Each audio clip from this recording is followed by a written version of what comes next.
Welcome back to Romeo Roots. It's March, which means that my focus is on Montana. And actually, I have been very successful in researching my Montana ancestors. I actually just found out that my great-grandmother was a homesteader in Montana.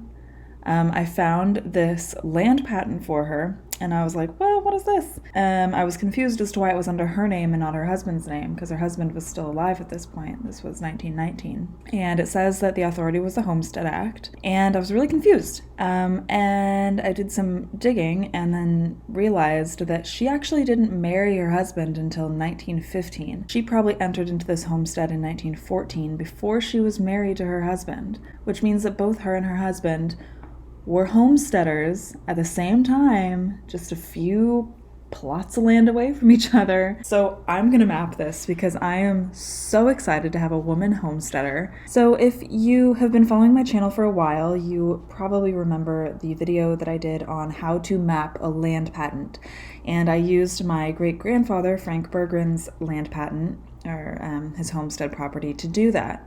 That was Helen's husband. And so we're just going to build off that map that I already made and figure out how close Helen's land was to his land. Okay, so here I am in the Google My Maps that I made for Frank Bergren.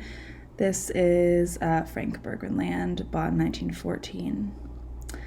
And let's just go ahead and map Helen's.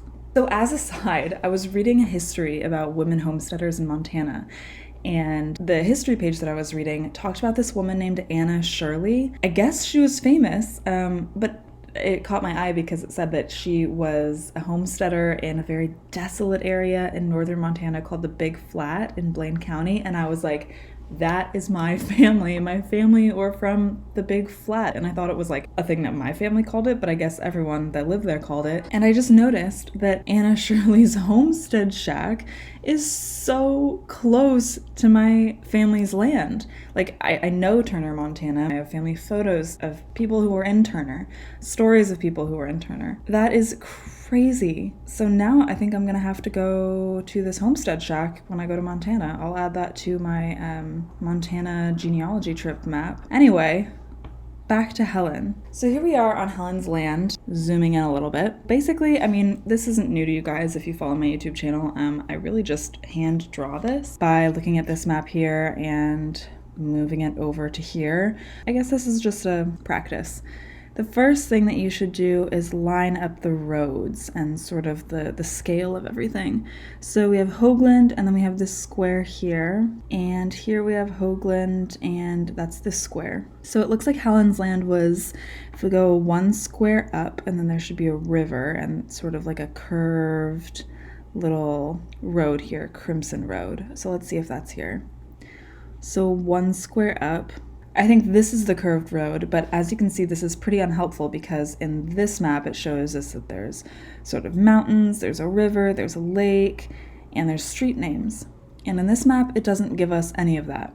And if that's the case, you can actually go over here, click this little arrow, and it gives you different sorts of maps that you can use. Let's see, what do I want? Maybe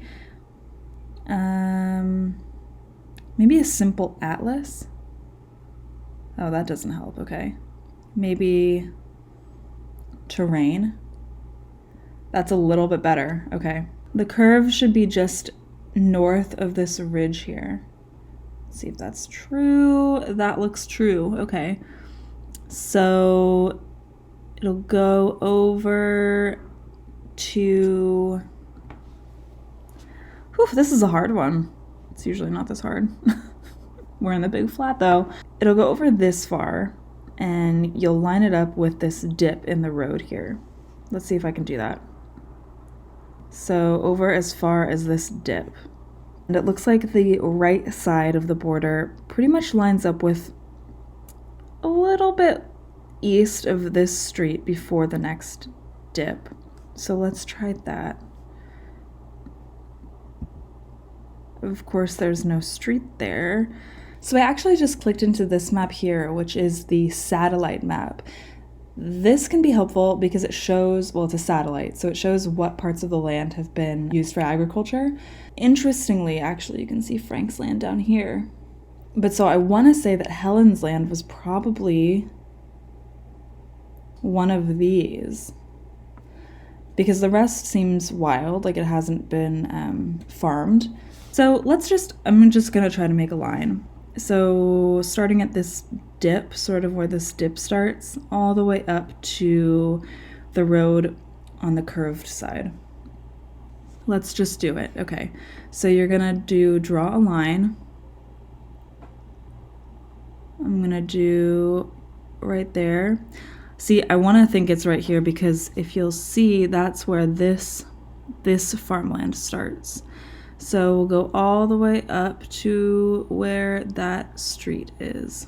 Now let's go back to the patent.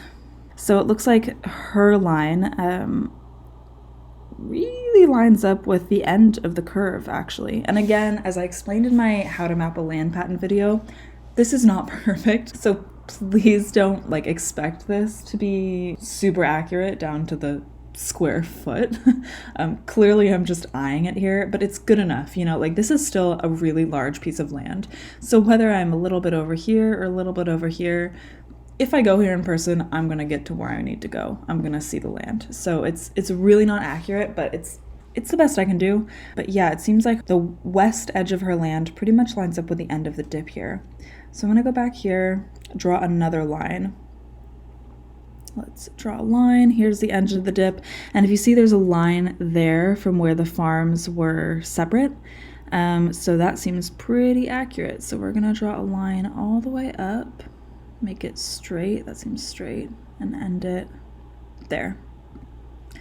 Okay. So now her land was somewhere in here. Let's go back to the patent. Well, we can first draw a line from where this road is between those two lines that I just made. That seems like it's a good idea. So let's do that. That's when we should go back to the simple map. But of course, it's this is such in the middle of nowhere that even the simple map doesn't have all the roads. Let's just eye it. The bottom of this seems to line up pretty well with the bottom of the lake. Let's do that, and then I can divide that in half. Let's do that. Where's the lake? Back to the terrain, or the satellite. Oh, see, look, the bottom of the lake lines up pretty well with where this farm ends. So actually that seems to be a good indicator that I'm on the right track with this. So I'm gonna draw a line.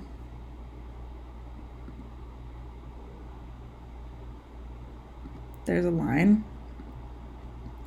And that line was an indicator of the bottom of the section. So then what I want to do is divide that in half to get this line, and then divide that more or less in half on each side. So let's divide that in half from up here, which would be probably more or less, I assume, where this one is. Actually, that gives a pretty straight line. A little bit down. Let's just half there. And then Helen's land was actually half and half. And I'm surprised because it seems like her land isn't in use today. You can see this land is still arable, but her land is really out in the wilderness, which is surprising. So let's actually shorten these lines up a little bit.